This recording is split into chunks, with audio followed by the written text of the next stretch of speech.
সদায় সদায় তেল মছলাবোৰ খাই খাই আমি পাতত দিয়া বস্তুৰ জুতিবোৰ পাহৰিয়ে গৈছোঁ নহয়নে? আমাৰ ল'ৰা ছোৱালীবোৰে বিশেষকৈ পাতত দিয়া বস্তুৰ জুতিনো কি একেবাৰে নাজানে। এয়া কচু পাতত দিবলৈ লওঁতে আমাৰ আইতাৰ কথাবোৰ মনলৈ আহি থাকে।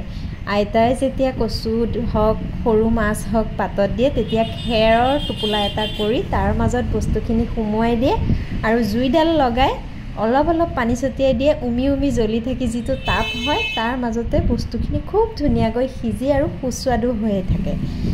সেয়া আজিকালি এনেকুৱা ধৰণৰ তুঁহ জুই বা ধান খেৰৰ জুই পাবলৈ নাই। সেয়েহে প্ৰেছাৰ কুকাৰতে এনেকৈ ৰান্ধি কৰি খাওঁ আৰু মাজে সময়ে ল'ৰা ছোৱালীবোৰকো খুৱাব লাগে, যিহেতু সিহঁতে তেল মছলাৰ খাদ্যবোৰ খাই খাই এইবোৰৰ জুতি একেবাৰে নাজানাই হ'ল। সেইকাৰণে যেতিয়াই সময় পাওঁ তেতিয়াই এনেকৈ অকণমান ৰান্ধি খুৱাবলৈ চেষ্টা কৰোঁ। আপোনালোকেও সকলোৱে চাগে এনেদৰে খায়। ময়ো এয়া টোপোলা কৰি লৈ প্ৰেছাৰতে দি দিওঁ আৰু খুব বেছি সময়ো নালাগে, 10-15 মিনিটতে চিমত দি ল'লে হৈ যায়।